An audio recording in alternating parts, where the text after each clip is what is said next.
Cordial saludo. Mi nombre es Marisol Celis Amado. Soy estudiante de la UNAD del programa de licenciatura en lenguas extranjeras con énfasis en inglés y como parte de mi práctica participativa voy a estar apoyando al docente William en la explicación de los presentes temas y de la guía de actividades. Los temas que vamos a analizar son obligation and prohibition and ability and possibility. Entonces vamos a dar inicio con el primer tema. El primer tema nos dice que obligation and prohibition, para entenderlo un poco, vamos a entender que en inglés, cuando queremos expresar obligación o prohibición, nos vamos a apoyar en unos verbos específicos y unos auxiliares específicos, que son have to, must and should.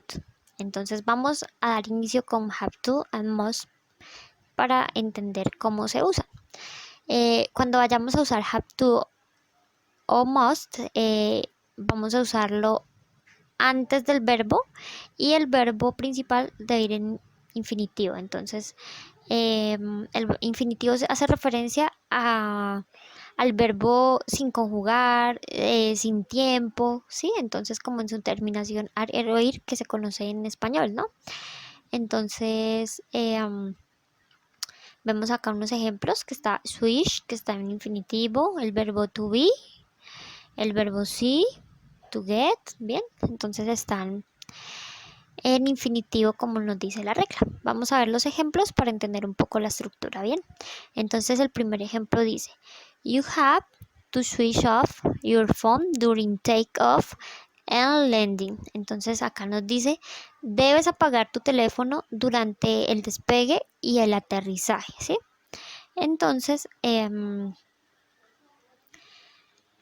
acá vemos que se cumple la estructura. Usamos have to antes del verbo y el verbo está en infinitivo. Vamos a ver el segundo ejemplo. You must be on time tomorrow because there's a test. Entonces dice que debes estar a tiempo mañana porque hay una prueba, ¿sí? Acá vemos que también está must y el verbo to be en infinitivo. Entonces también se cumple la norma de la estructura. Vamos a analizar las características para entender un poco el uso de estos verbos, ¿bien? Entonces, en los ejemplos vimos que nos estaban como indicando deberes, ¿sí? Entonces vamos a revisar. Have to and must son normalmente usados para hablar acerca de obligaciones o algunas cosas que son necesarias de hacer, ¿sí? Entonces, como acá lo veíamos, como deberes o que son obligaciones. Have to and must tienen un significado similar y podemos usarlos normalmente en cualquier forma. Entonces, en español, have to and must significarían como el verbo deber o tener que, ¿bien? Y lo podemos usar para hacer pregunta, para afirmar, para negar, ¿bien? Entonces, have to es más común para cosas generales como obligaciones externas, que es cuando una situación externa como que impone la obligación, ¿sí? Por ejemplo, las reglas o las leyes, que son como las normas del colegio, como las leyes de tránsito, ¿sí? Entonces, must es más común para cosas específicas, como de una ocasión, como obligaciones personales, que son como las que yo mismo me pongo, por decirlo de otra manera, como la que el hablante se está ordenando. Vamos a compararlo en un ejemplo para entenderlo un poco más. Entonces acá está el ejemplo. I have to wear a shirt and tie at work. Entonces dice que debo usar una camisa y corbata en el trabajo. Esta es la regla en esta compañía. Entonces son situaciones externas que me imponen una obligación, ¿sí? Por eso es recomendable usar have to.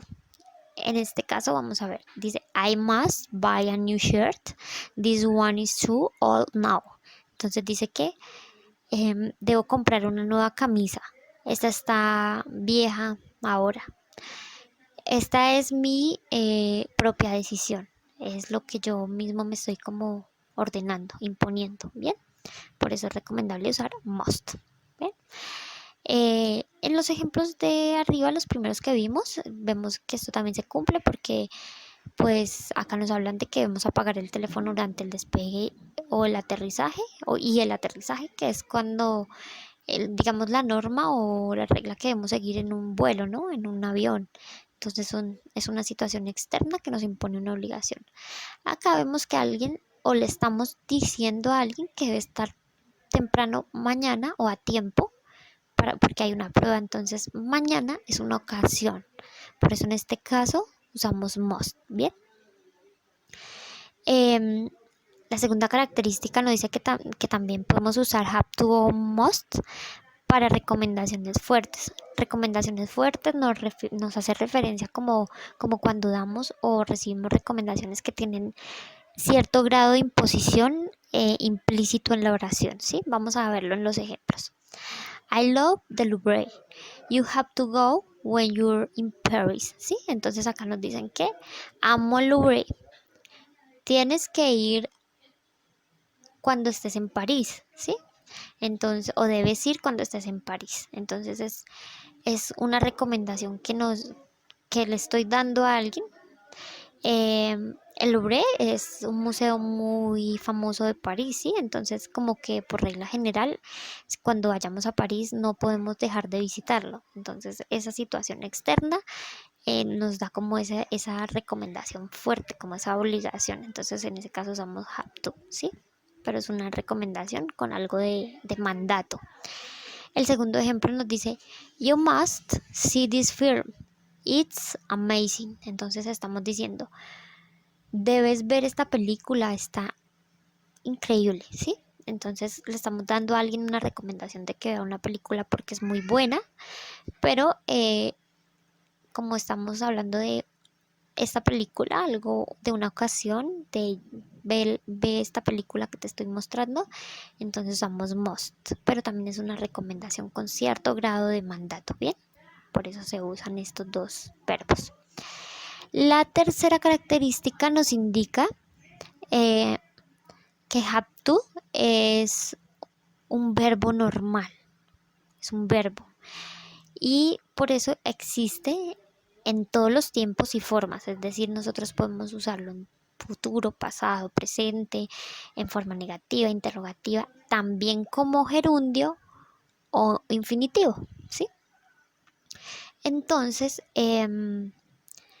acá nos está haciendo referencia a que have to es como cualquier otro verbo, porque es normalito, no es un auxiliar sino un verbo. Entonces vamos a verlo en el numeral 3, los ejemplos del uso de have to conjugado. El primer ejemplo nos dice, I had to wear a uniform at my primary school. Entonces dice que tuve que usar un uniforme en mi escuela primaria. Had es el pasado del verbo have, entonces estamos hablando de pasado, ¿sí? Por ejemplo, acá en este primer ejemplo vemos que está el verbo have, ¿no? En presente, pero porque estamos usando también el pronombre you. Esto es importante aclararlo y que lo tengan en cuenta. Si en este caso usáramos she, he o it, que son las terceras personas del singular, iría has, terminado en s, has. Bien, no se les olvide eso. Entonces vamos con el segundo ejemplo para ver otro uso. Entonces, I hate having to get up early. My interview is at 9 o'clock. Bien, entonces la oración nos dice, odio tener que levantarme temprano. Mi entrevista es a las 9 en punto. Entonces, bueno, acá have va con el gerundio porque está después de un verbo, ¿no? Entonces, esta regla del inglés nos indica que debemos, después de este verbo como odiar, como gustar, el have tiene que ir en gerundio, ¿bien? El tercer ejemplo es una pregunta, entonces sabemos que como have es un verbo normal, debe ir acompañado de su respectivo auxiliar. En este caso es do porque estamos usando you. Si fuera she, he o it, usaríamos does. Y va al inicio porque es una pregunta. Entonces vamos a ver qué nos dice. Do you have to work on Saturdays? Entonces nos está preguntando o estamos preguntando, ¿tienes que trabajar los sábados? ¿Sí? Entonces vemos que el verbo está en presente y que está en la forma de pregunta con su respectivo auxiliar. Bien. Ahora vamos a ver cómo se usa el must. Must es un modal verb. Los verbos modales son verbos auxiliares que no funcionan sin otro verbo, ¿sí? Y su función es como darle otro sentido a la oración, complementar el verbo principal de la oración. Siempre va antes del verbo principal. Entonces, existe solo existe en presente, pero puede ser usado con un significado futuro. Vamos a ver este ejemplo. Acá es en la forma de pregunta, como must es un auxiliar, modal verb. Entonces él no requiere de otro auxiliar y va a ir al inicio de la oración como un auxiliar, ¿sí? Entonces dice, must I switch my phone off now? Entonces está preguntando, ¿debo apagar mi teléfono ahora? Ahora es una ocasión, entonces por eso usamos must, ¿bien? Acá nos hablaba de que también lo podemos usar con un significado futuro, más no en el tiempo futuro, ¿no? Acá hay un ejemplo. Por ejemplo, dice, I must buy a new shirt. Entonces estoy diciendo, debo comprar una camisa nueva. No la he comprado, es una acción que voy a hacer a futuro, pero estamos hablando en presente. Debo comprar. Estamos hablando en presente y por ende el verbo está en presente, en infinitivo. Bien. Ahora vamos a ver la forma negativa de have to y de must. Bien, entonces como sabemos que have, ya lo hemos dicho, have es un verbo normal, debe ir acompañado de su auxiliar, don't o doesn't. Bien, vamos a ver los ejemplos. You don't have to pay. This museum is free. Entonces está diciendo, no debes pagar, este museo es gratis. ¿Sí? El segundo ejemplo dice, you don't have to go to the party if you don't want to. Entonces dice, no debes ir a la fiesta o no tienes que ir a la fiesta si no quieres. Ahora el caso del must, como es un auxiliar, la negación se le agrega al modal verb, al auxiliar. Entonces diríamos mustn't. El primer ejemplo nos dice, you mustn't park here. Entonces nos está diciendo, no debes parquear aquí, no puedes parquear aquí. El segundo ejemplo dice, you mustn't eat that cake, it's for the party. No puedes comer este pastel, es para la fiesta. Bien, entonces usamos don't have cuando algo no es obligatorio, cuando alguna cosa para hacer no es obligatoria. Y mustn't cuando algo es prohibido. Entonces ahí hay una diferencia muy grande porque don't have to lo usamos cuando tenemos como opciones, cuando algo no es obligación y tenemos opción de hacerlo o no hacerlo. Pero mustn't lo usamos cuando algo está prohibido y no podemos hacerlo, no tenemos opción. Bien, entonces en este caso don't have to and mustn't son completamente diferentes, tienen un significado diferente, una intención diferente. Vamos a comparar en los ejemplos para entenderlo. Entonces el primer ejemplo nos dice, you don't have to drive, we can get a train. Entonces nos está diciendo, no debes manejar, podemos tomar un tren, o no tienes que manejar, podemos tomar un tren. La explicación que nos da es, tú puedes manejar si tú quieres, pero no es necesario, ¿sí? No es obligatorio. O sea, si quieres hazlo, maneja, pero no es necesario, tomemos un tren. Esa es la explicación que nos da. Tenemos como una opción, ¿sí? Vamos a ver el ejemplo con mustn't. Dice, you mustn't drive along this street. Entonces nos está diciendo, no puedes conducir en esta calle, ¿sí? La explicación que nos da es, está prohibido, es en contra de la ley, ¿sí? No podemos, no tenemos la opción, es una prohibición. Por eso no, nos recalcan acá, no podemos usar don't have. You don't have to drive along this street es una obligación, es una prohibición, perdón, y por ende no podemos usar don't have, porque esto se usa en caso de que sea como una opción. Entonces vamos a ver otra característica. Podemos frecuentemente usar can't or not allowed to en lugar de mustn't, ¿sí? Significarían lo mismo. Acá nos dicen con el primer ejemplo, nos ilustran, entonces dice, el primer ejemplo era you mustn't park here, no puedes parquear aquí, o podemos decir you can't park here, que significaría lo mismo, no puedes parquear aquí, o podríamos decir you're not allowed to park here, entonces decía, no está permitido parquear aquí. En este caso de not allowed to, debemos tener en cuenta que debemos usar el verbo to be, ¿sí? Usamos en este caso you are, entonces hay que usar el verbo to be acompañado de not allowed to, pero pues es más usual encontrar mustn't o can't, bien, pero entonces para que entiendan que se pueden usar las tres formas. Listo, eso por la parte de have to and must. Ahora vamos a ver should and shouldn't, ¿sí? En las dos formas lo usamos antes del verbo y el verbo también va en infinitivo. Entonces vamos a ver los ejemplos. El primer ejemplo nos dice you should take your clothes with you to Dublin. It might be cold at night. Entonces nos dice deberías llevar ropa cálida contigo a Dublín. Podría ser frío en la noche.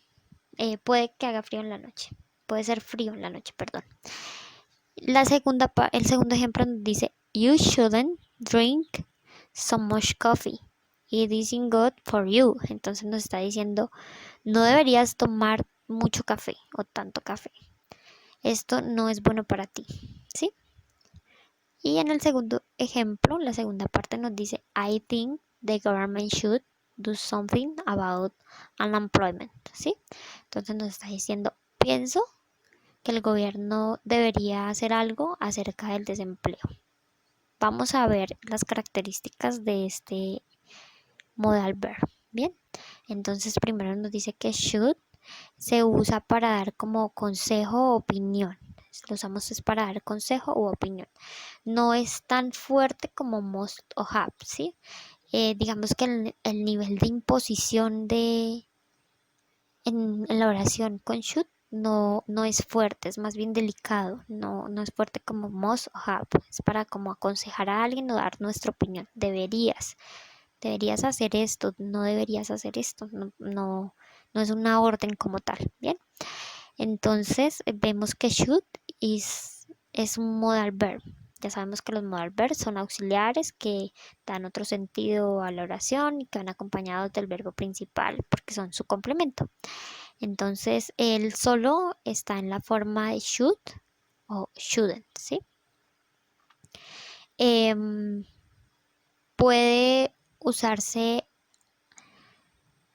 act to o act not to en lugar de should. No es tan común en lugar de should o shouldn't. No es tan común, pero también significarían lo mismo. Acá vemos el ejemplo. You act to take your clothes with you to Dublin. Entonces vemos que dice lo mismo. Deberías llevar ropa cálida contigo a Dublin. Y el segundo ejemplo nos dice you act not to drink so much coffee. No deberías tomar tanto café. La siguiente característica es que should lo usamos para dar una opinión, para decir si creemos que algo es correcto o es incorrecto, ¿sí? Como en el caso del café. No es correcto que tomes café porque te hace daño, entonces no deberías tomar café. Este es el uso de should, ¿bien? Entonces ahora vamos a revisar el segundo tema para entenderlo también para el desarrollo de la actividad. El segundo tema es ability and possibility.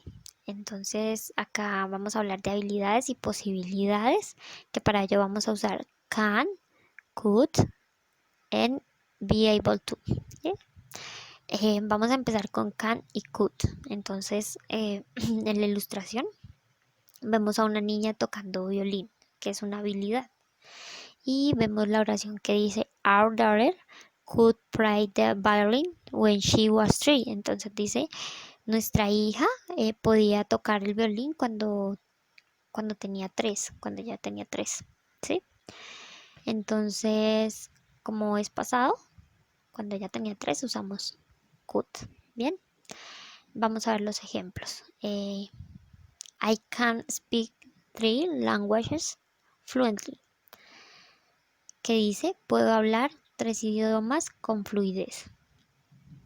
Jenny can't come tonight. She is ill. Entonces nos dice, Jenny no puede venir esta noche. Ella está enferma. El que veíamos arriba. Our daughter could play the violin when she was 3.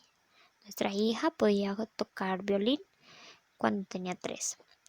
Y they couldn't wait because they were in a hurry. Entonces nos dice, ellos no podían esperar porque tenían prisa. ¿Sí? No pueden esperar porque tenían prisa. Bueno, acá nos da una característica y nos dice que can también es un modal verb. Solo es usado solo está en presente, en forma presente, pero también puede ser usado con significado futuro, así como veíamos el must, ¿no? Y su pasado y forma condicional es could. Para los otros tiempos y formas, nosotros usamos be able más el infinitivo, ¿sí? Entonces, recordemos, can solo existe en presente, no se puede usar en otro tiempo.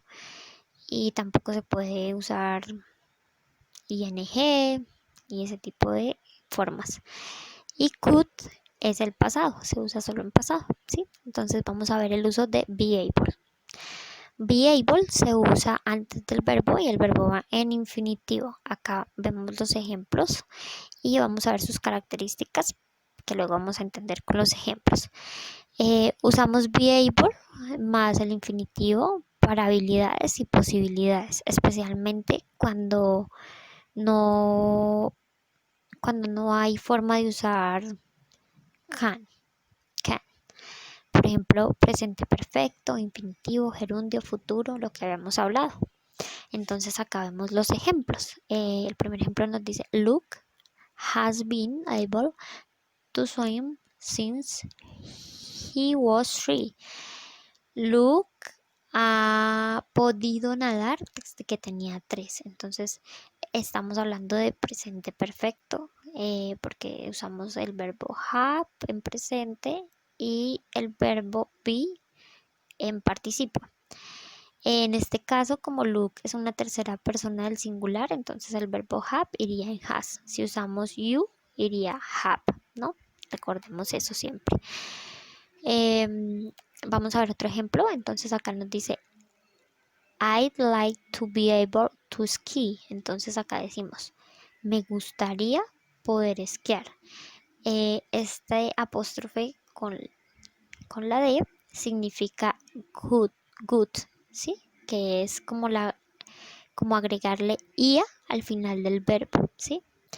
Entonces en este caso pues usamos be able porque es ya hay un auxiliar, sí, un modal verb que es good, ¿sí? Entonces acá tenemos el verbo con el auxiliar good y tenemos el be able, ¿sí? Y esquiar, que es el verbo principal. Vamos a ver ahora el siguiente ejemplo. Nos dice I love being able to stay in bed late on Sunday morning. Que nos dice me encanta estar en la cama hasta tarde los domingos en la mañana. Entonces acá está en gerundio el be able porque estamos usando un verbo antes de la expresión del be able, ¿sí? Entonces al usar un verbo y no tener un auxiliar como en el caso de arriba, se conjuga o más bien se le agrega el ing al verbo to be. Y esta es otra forma que can no podría llevar, por eso usamos be able, ¿sí? Vamos a ver el cuarto ejemplo. You'll be able to practice your English in London. Entonces nos está diciendo, podrás practicar tu inglés en Londres. Entonces acá el apóstrofe con la doble L significa you will, o sea, futuro, will, el auxiliar de futuro. Como estamos usando, el auxiliar ya will, no podemos usar can. Entonces usamos be able. Bien. Vamos a ver la segunda característica que nos dice algunas veces usamos be able para presente y pasado en lugar de can o could. Usualmente si queremos ser más formales. Entonces vamos a ver los ejemplos. Entonces el primer ejemplo nos dice, fortunately, I am able to accept your invitation, ¿sí? Entonces nos dice, afortunadamente puedo aceptar tu invitación. Es una forma más, una expresión más formal, entonces estamos usando be able en presente. Pero también podríamos usar can, sino que para referirnos de forma más, como más cortés, más formal, usamos be able. Bien. En este caso, el verbo to be, pues como está acompañado del pronombre I, que es yo, pues lleva su respectivo conjugación del verbo to be, que es I am, como en el caso de arriba, por ejemplo, Luke has, ¿sí? Entonces hay que respetar esas reglas. El siguiente ejemplo dice, my colleagues weren't able to come to yesterday's meeting, que dice, mis colegas no pudieron venir a la reunión de ayer. Entonces estamos hablando de pasado. Podríamos usar could, pero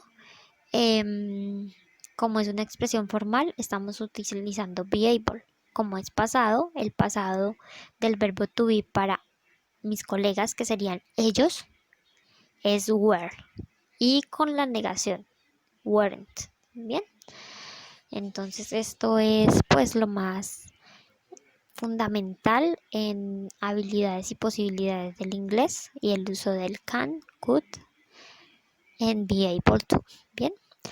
A continuación les voy a explicar la guía de actividades para que la desarrollen y para que sepan qué deben hacer en cada punto. Entonces aquí está la guía que nos proporciona el docente y vamos a analizar las actividades.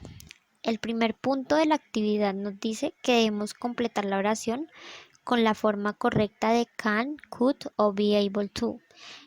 Fue lo que acabamos de ver, entonces tenemos que tener en cuenta las características que estudiamos.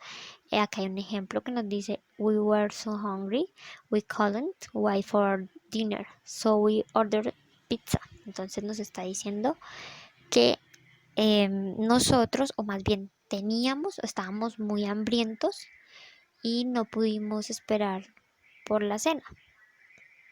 Entonces ordenamos pizza, ¿sí?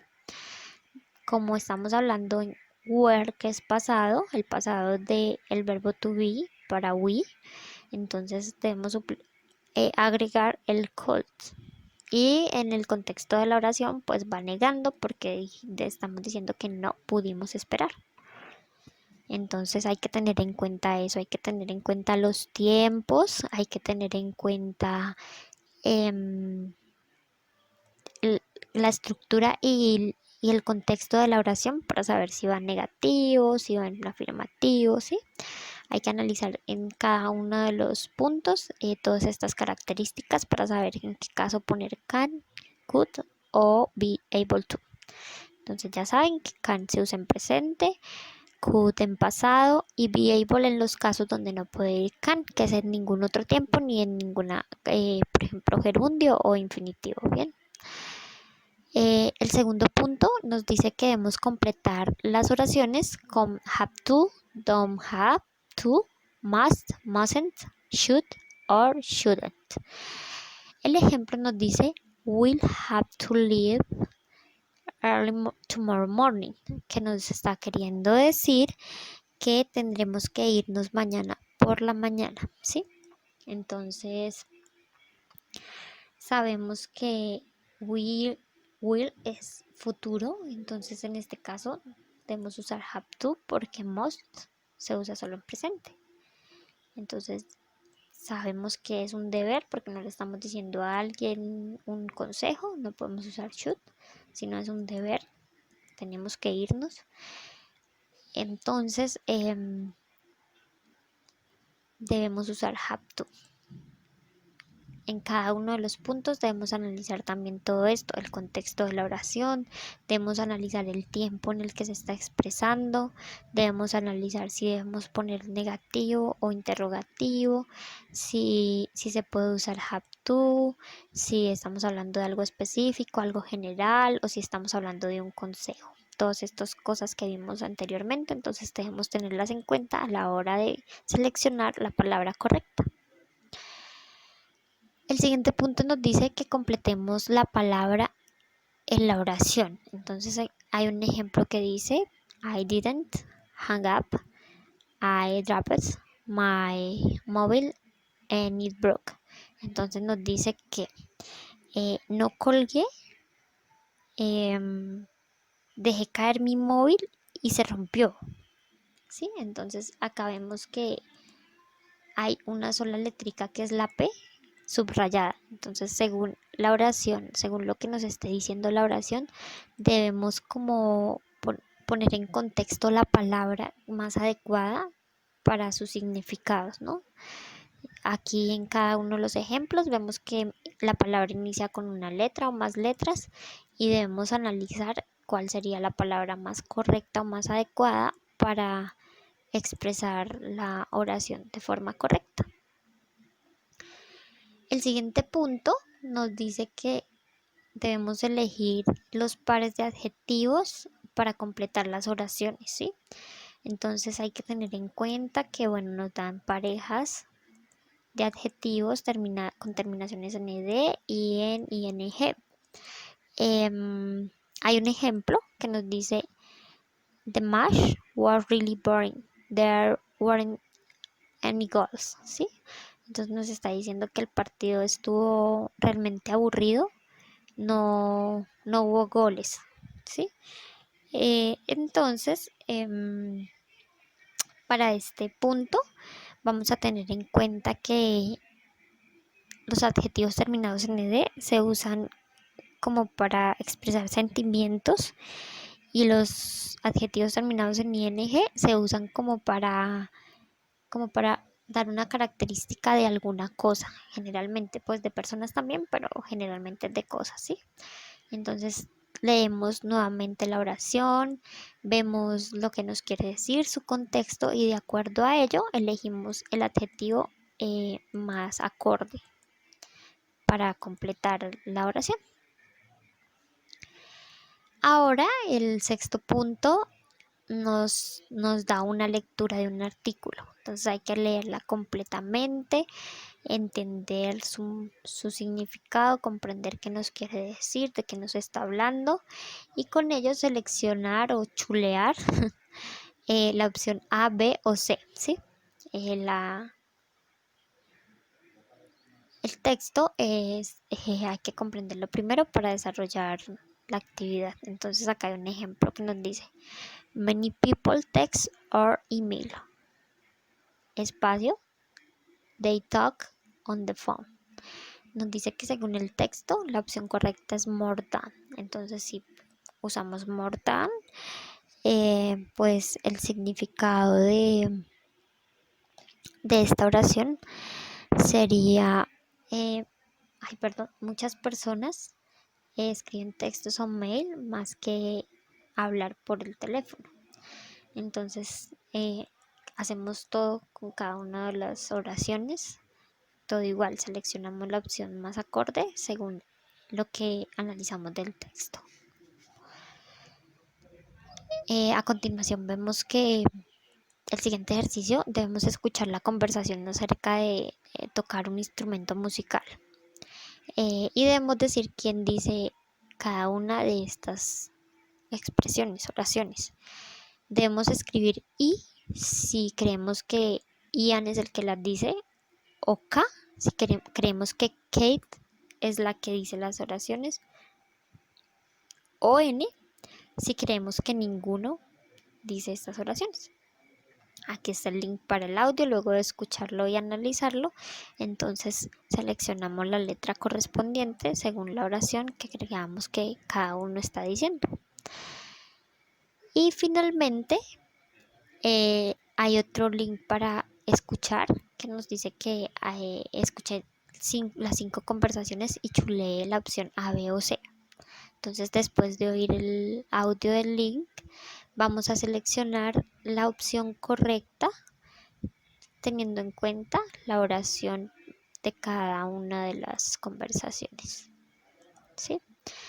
Eso es todo lo que hay que desarrollar en la guía. Entonces, espero que la explicación les haya servido de mucho, que hayan comprendido los temas. Recuerden que pueden devolver el video, que pueden observar o escuchar nuevamente la explicación que no hayan tenido clara. Como estudiante yo les recomiendo que se apoyen en las herramientas que tengan a la mano, el diccionario, una aplicación, internet, lo que puedan, para que puedan entender el idioma, que es lo importante, ¿no? Y para que comprendan los temas, porque el inglés es algo fundamental en todas las carreras, entonces muy rico entenderlo. Les recuerdo que pueden contar con su tutor William y les deseo mucha suerte, muchos éxitos en el desarrollo de esta guía. Hasta luego.